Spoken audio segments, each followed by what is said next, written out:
The emergency alarm screamed through the communication center on New Harmony. Yoon Ji-hai's hands shook as she stared at the readings on her screen. The numbers were impossible. 200 ships were heading straight for their peaceful colony. Elder Kim Dong-woo rushed into the room, his face pale with worry. "What is it, Ji-hai?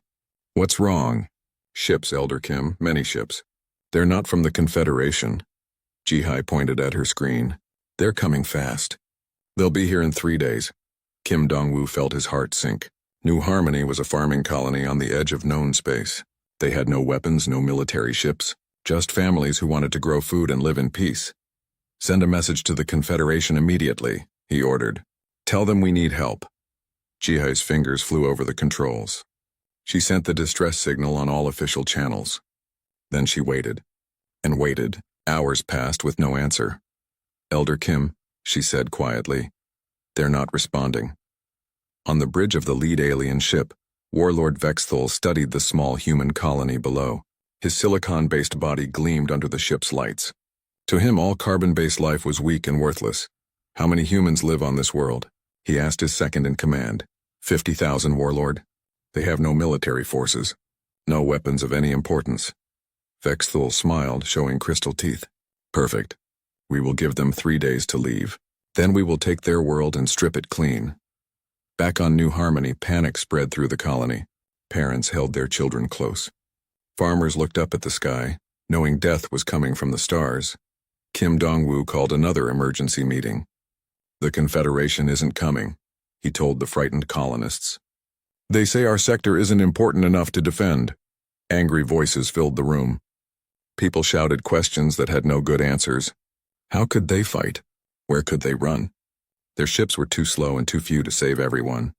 Young Lee Min-soo, Kim's son, stood up. "What if we try to contact someone else? Anyone who might help?" "Who would come?" asked Mrs. Park, holding her baby. "If the Confederation won't help us, who will?" Ji-hai had been working on the communications equipment all day. "I've been thinking," she said. "What if we boost our signal? Make it stronger than ever before?" "How?" Kim Dong-woo asked. "I can connect all our farming equipment to the main transmitter. Every piece of electronic equipment on the planet." It might work. It was a desperate plan. Ji-hai and Min-soo worked through the night, connecting cables and rerouting power. Other colonists helped however they could. They took apart tractors, mining equipment, even children's toys that had electronic parts. By morning, they had built something that was part desperation and part miracle. A transmitter powerful enough to reach far beyond their small corner of space. "Testing, testing," Ji-hai spoke into the microphone. "This is New Harmony Colony in the Kepler 442 system. We are under attack. 50,000 civilians need immediate help. Please, if anyone can hear this, we have children here. We need help." The message went out on every frequency they could manage. It traveled through space at the speed of light, carrying the fear and hope of an entire world, 15 light-years away. Captain Lee Tae-min was reviewing supply reports on his ship. Thunder's Wrath. It was boring work, but someone had to do it. His ship was on routine patrol, checking trade routes and looking for pirates. "Captain," his communications officer, Han Da-eun, called out. "I'm picking up something strange. It's a distress signal, but it's much stronger than normal." Lee Tae-min walked over to her station. "Let me hear it." The voice that came through the speakers was young and scared. "A girl asking for help, begging for someone to save her people.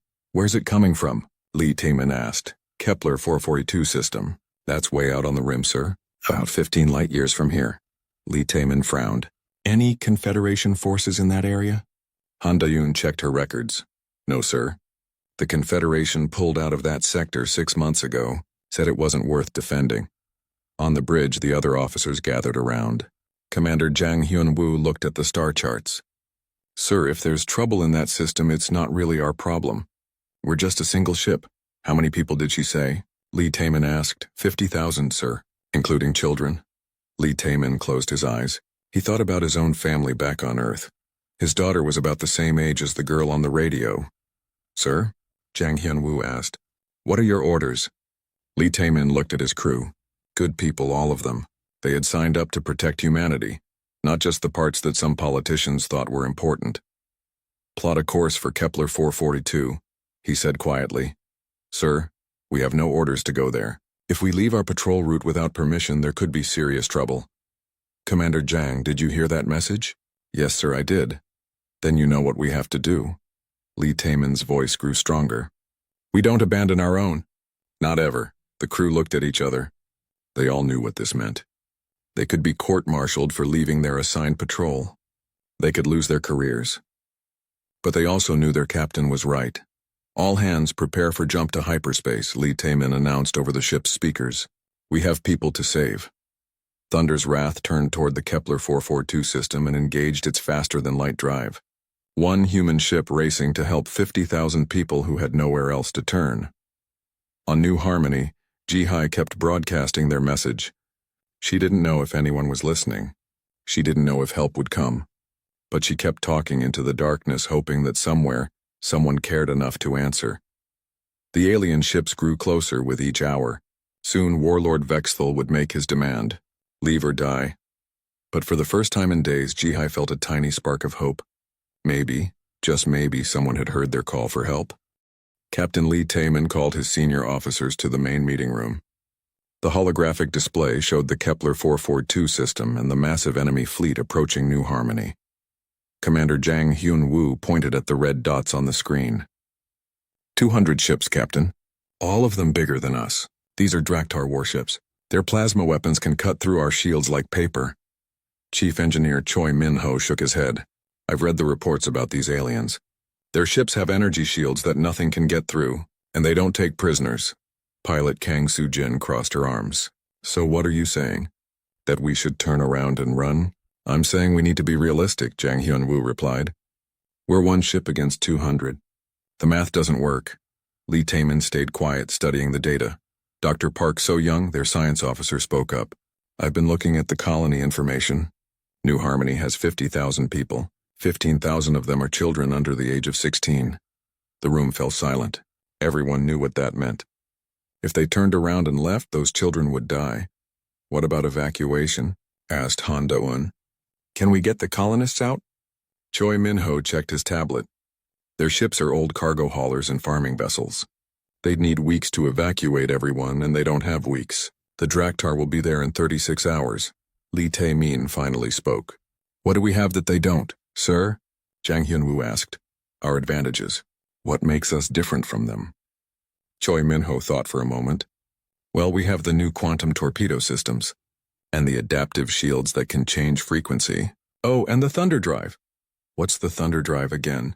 Kang Soo-jin asked. Experimental short-range jump system. Lets us make tiny hyperspace hops during battle. We can appear, attack, and disappear before they can hit us back. Dr. Park So-young nodded. I've been studying Draktar battle tactics. They fight in large formations. Very organized, very predictable. They expect their enemies to do the same. But we don't fight like that, Lee Tae-min said, understanding her point. Exactly. Humans are good at thinking fast and changing plans. We adapt. They follow rules. Jang Hyun-woo still looked worried. Even with our advantages, Captain, the odds are terrible. If we do this, we might all die. Lee Tae-min looked at each of his officers. These were good people who had trusted him with their lives. He had no right to ask them to throw those lives away. But he also knew what kind of person he was and what kind of people they were. I want to be clear about something, he said. I'm not ordering anyone to do this. If we go to Kepler 442, we're probably not coming back. This isn't a suicide mission, but it's close. Anyone who wants to leave can take a shuttle to the nearest station. No questions asked. No shame in it, nobody moved. Are you all crazy? He asked with a small smile. Probably, Kang Soo-jin said. But I signed up to protect people, not to play it safe. Han Do-eun nodded. My little brother lives on a colony world. If he called for help, I'd want someone to come. One by one, the officers agreed. They would go to New Harmony. They would face impossible odds. They would try to save 50,000 strangers because it was the right thing to do. All right then, Lee Tae-min said. We need a plan. Choi, I want you to modify our weapons. Make them do things they weren't designed to do. Sir, be creative. The Draktar have fought the Confederation forces for years.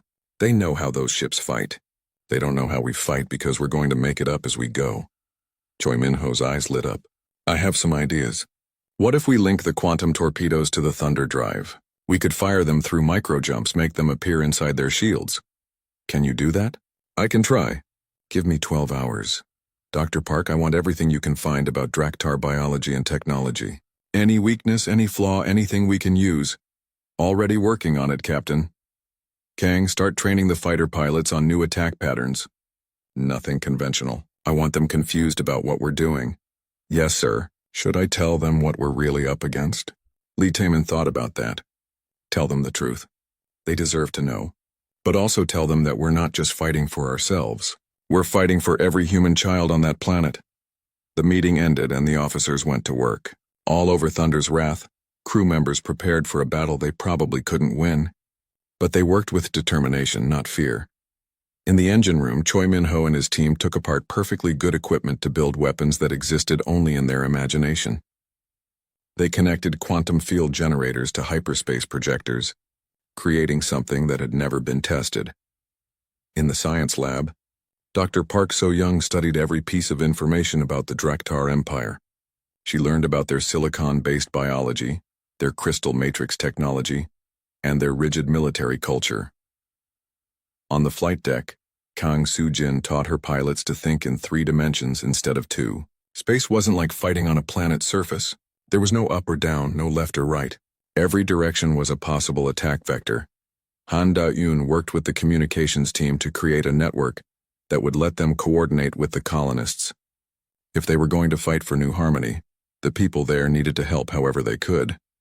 As Thunder's Wrath raced toward the battle, Lee Taemin stood alone in his quarters. He looked at a picture of his family and wondered if he would ever see them again. But he also thought about the young woman who had sent the distress signal.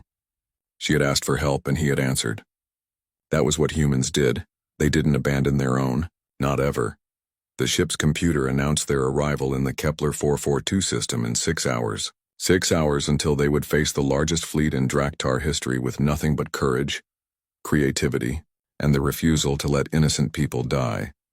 Lee Tae-min put the picture away and went back to the bridge. His crew was ready. Their ship was ready. Now they would find out if being human was enough to win a war. Thunder's Wrath dropped out of hyperspace at the edge of the Kepler 442 system. Captain Lee Tae-min stared at the sight before him. The Draktar fleet was enormous. Their ships looked like dark crystals floating in space, each one 3 times larger than his vessel. My God, whispered Commander Jang Hyun-woo. There are so many of them. 212 ships confirmed, Han Da-eun reported. They're in standard battle formation around New Harmony. Lee Tae-min activated the communication system. New Harmony Colony, this is Captain Lee Tae-min of the Earthship Thunder's Wrath. We received your distress signal. The response came immediately. It was the same young voice from the recording, but now it was filled with disbelief and hope. Captain Lee, you actually came? Oh, thank you so much. What's your name, miss? Yoon-ji-hee, sir. I'm the one who sent the signal. Well done, Ji-hai. Now listen carefully. We're going to help you, but we need your people to help us. Can you connect me with your leader? A new voice came through the speakers. This is Elder Kim Dong-woo. Captain, I don't know how to thank you, but you must understand. There are over 200 enemy ships. You're just one ship. Sometimes one ship is enough, Lee Tae-min said. Elder Kim, I need you to organize your people. We're going to use your farming equipment to help us fight. Our farming equipment? But how? Dr. Park So-young took over the communication. Elder Kim, this is Dr. Park. Your tractors, mining machines, and heavy equipment all have metal in them. We can use them to confuse the enemy sensors and create false targets. On the planet below, Kim Dong-woo was confused but hopeful. His son Lee Min-soo was already thinking about the possibilities. Father, if we spread our equipment across the surface and power them up, it might look like we have weapons we don't have. Meanwhile, on the Draktar flagship, Warlord Vexthal was studying the human ship. It was so small compared to his mighty fleet. How could one tiny vessel dare to challenge him? Sub-Commander Thekmore, he called to his second in command. What do you know about this human ship? Thekmore checked his information banks. It appears to be a patrol vessel, Warlord. Lightly armed, designed for reconnaissance. No match for even our smallest warship. Then why is it here? Humans are supposed to be practical. This makes no sense. Perhaps they are here to negotiate our surrender terms. Vexthal laughed, a sound like breaking glass. Send them a message. Tell them they have 1 hour to leave our space or we will destroy them along with the planet. The message reached Thunder's Wrath a few minutes later. Lee Taemin listened to the alien's demands, then smiled grimly. Handa-un. Open a channel to the Draktar flagship. Channel open, sir. This is Captain Lee Taemin to the Draktar fleet.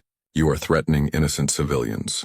Leave this system immediately or we will remove you by force. The silence that followed was broken by alien laughter. Vexthul couldn't believe what he had heard. One small ship threatening his entire fleet? Human, you must be insane.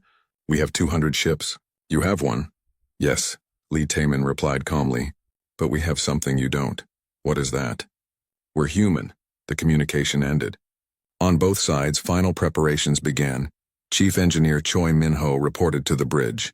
Captain, the weapon modifications are complete. We have quantum torpedoes that can phase shift through their shields, and I've connected the Thunder Drive to our targeting system. What does that mean? Asked Kang Soo-jin. It means we can appear anywhere in space, fire our weapons, and disappear before they can hit us back. Like a ghost that can fight. Dr. Park So-young had more good news. I found something in the Draktar biological data. They're silicon-based, which means specific sound frequencies can disrupt their nervous systems. If we can generate the right harmonic patterns, we can turn their own technology against them, Lee Taemin finished. Excellent work, everyone. On New Harmony, the colonists worked frantically to prepare for battle. Lee Min-soo had organized teams to spread equipment across the planet's surface. Every tractor, every mining drill, every piece of electronic equipment was positioned to create sensor signatures that might confuse the enemy. Ji-hai worked with her brother Yoon Sang-woo to create a planet-wide communication network. They connected every radio, every computer, every communication device on New Harmony into one big system. This is amazing, Ji-hai, Sang-woo said as they finished the connections. We can see everything happening in space and relay it to the human ship. Elder Kim Dong-woo watched his people work together. Farmers and engineers, teachers and mechanics all working as one team to defend their home. He felt proud of them, and grateful to the humans who had come to help. The Draktar fleet began to move into attack position. Their formations were perfect, like a textbook example of how space fleets should fight. Warlord Vexthul was confident. This would be over quickly. Then Thunder's wrath simply vanished. Where did it go? Thekmor demanded. Before anyone could answer, the human ship appeared directly above the Draktar flagship. At point-blank range, it fired every weapon it had, then disappeared again. Vexthul's ship shook under the impact. Damage reports flooded in. The humans had actually hurt them. Find them! Vexthul roared. All ships, spread out and find that ship. But Thunder's wrath was already gone, appearing on the far side of the fleet. This time it attacked 3 ships at once, using some kind of energy beam that chained from one target to another. Then it vanished again. This is impossible, Thekmor said. Ships can't jump such short distances. Hyperspace doesn't work that way. Apparently human ships do work that way. Vexthul replied grimly. The battle had begun. 1 human ship against 200 alien warships. But for the first time in his career, Warlord Vexthul wasn't certain he would win. These humans didn't fight like any enemy he had ever faced. They appeared, struck, and vanished like phantoms. They used tactics that made no sense, weapons that shouldn't exist, and a determination that seemed to defy logic itself. The art of war, as humans understood it, was about to teach the Draktar Empire a lesson they would never forget. The space around New Harmony had become a storm of light and death. Thunder's wrath appeared and disappeared like a deadly ghost, striking the Draktar fleet from impossible angles. Captain Lee Taemin stood on his bridge, coordinating the attack with calm precision. Jump point 7 Alpha, he ordered. Fire quantum torpedoes, then immediate withdrawal. The ship vanished and reappeared behind a group of enemy cruisers. Choi Min-ho's modified weapons phased right through their shields and exploded inside their hulls. 3 alien ships died in bright flashes before Thunder's wrath disappeared again. Incredible, Han De-yoon called out. The colonists are reporting 17 enemy ships destroyed, 23 damaged. But the victory came with a price. Alarms sounded throughout the ship. Hull breach on Deck 4, reported Sergeant Oh Kyung-soo from the Marine section. The Thunder Drive is overheating. We can't keep this up much longer. Chief Engineer Choi Min-ho wiped sweat from his forehead. Captain, I'm pushing the engines beyond their limits. The quantum field generators are starting to fail. On New Harmony, Ji-hai and her brother Sang-woo watched the battle through their improvised sensor network. The human ship was fighting like nothing they had ever seen, but it was taking damage. "Look at this," Sang-woo pointed at his screen. "The big alien ships are changing formation. They're trying to surround the human ship." Ji-hai opened her communication channel. "Thunder's Wrath, this is Ji-hai. The enemy fleet is moving into a cage pattern." "They want to trap you." Lee Taemin's voice came back immediately. "Thank you, Ji-hai, we see it. Tell your people to get ready for Phase 2. "What's Phase 2? She asked. "You'll know when you see it." On the Draktar flagship, Warlord Vexthal was furious. His perfect fleet formation was in ruins. The human ship kept appearing where it wasn't supposed to be, doing things that should have been impossible. "Sub-Commander Thekmore, how many ships have we lost?" 21 destroyed, 34 damaged, Warlord. But we're learning their patterns. They can't keep jumping forever. Vexthal studied the tactical display. "Begin orbital bombardment of the planet. If we can't catch this ship, we'll force it to come to us." The largest Draktar ships turned their massive weapons toward New Harmony. Energy beams began raining down from space, turning forests into fire and farmland into glass. On the planet's surface, Elder Kim Dong-woo watched his world burning. "Captain Lee," he called desperately, "they're destroying everything." Lee Taemin faced the hardest decision of his life. He could continue hit-and-run attacks, but the planet would be destroyed while he fought.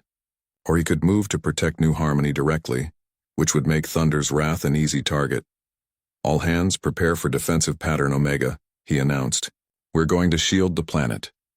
Thunder's Wrath appeared directly above New Harmony's main city, spreading its shield generators to protect the people below.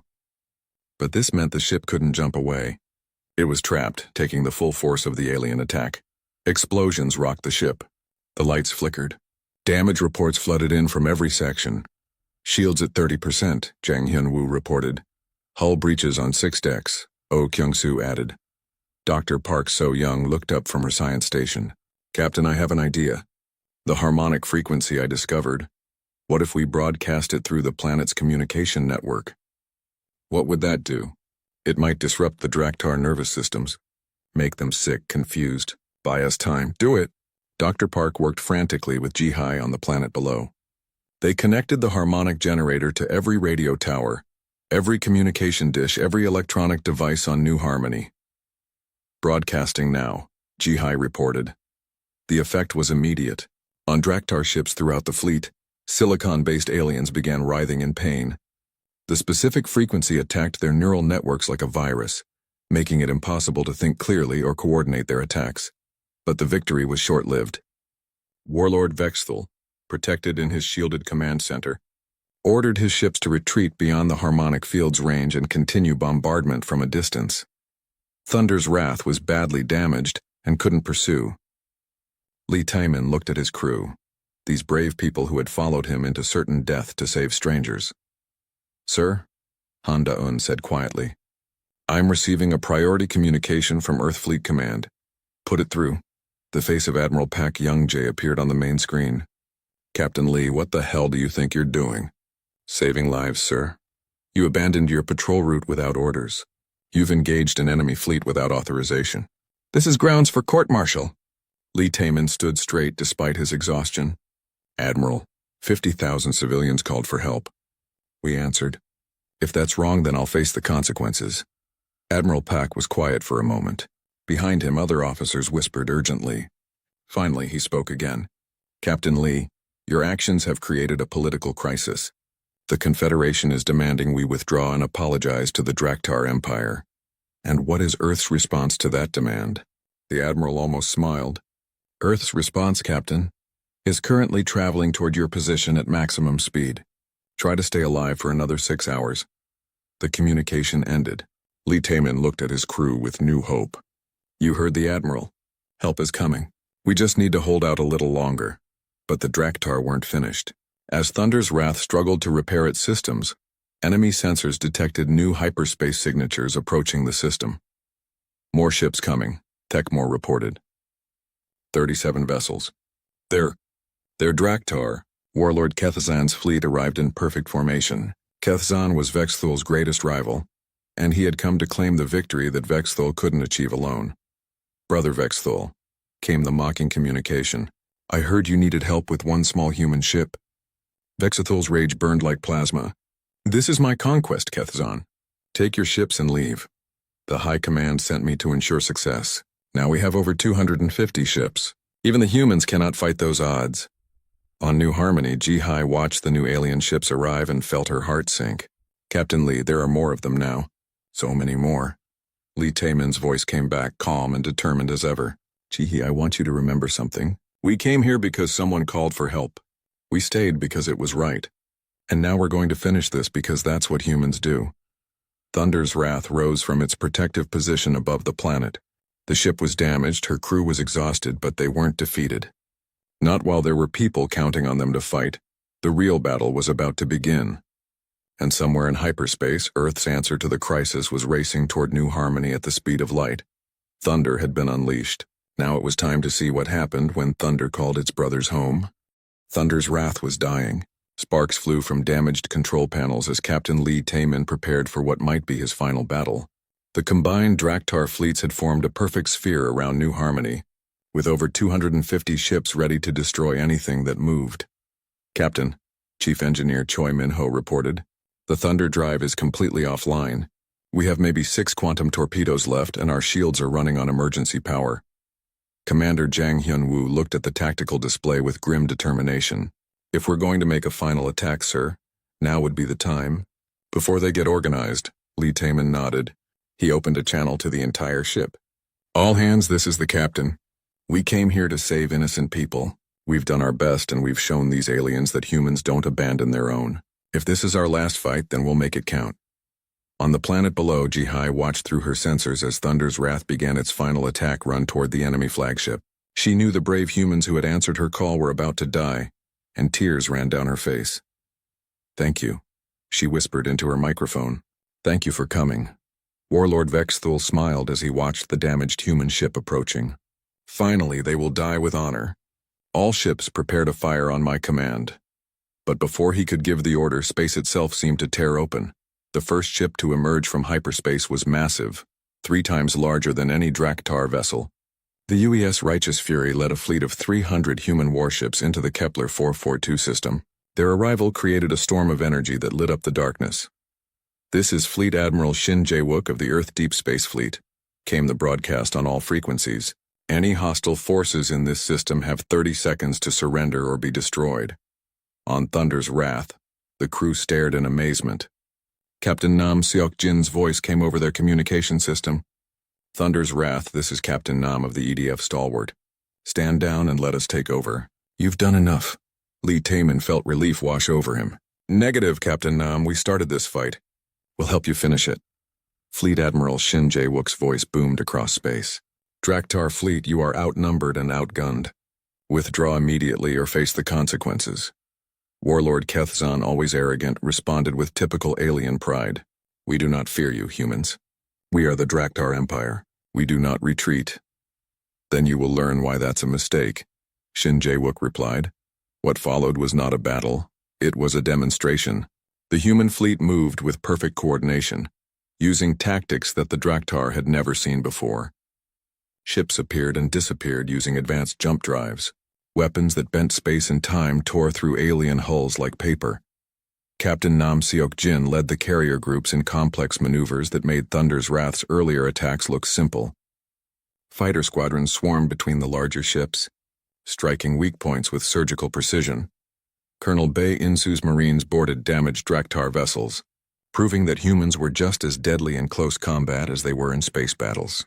The aliens learned that humans could fight in any environment against any odds, but the real shock came when more ships arrived.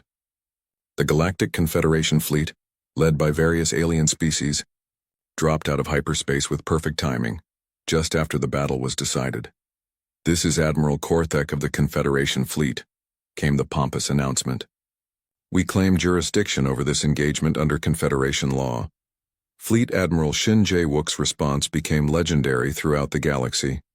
Our people called for help. We answered. Your authority ends where your courage failed to begin. The words hit like a physical blow. Every species in the Confederation knew it was true. They had abandoned the human colony when it needed help most. On New Harmony, the colonists watched in wonder as the human fleet systematically dismantled the Draktar Empire's finest warships.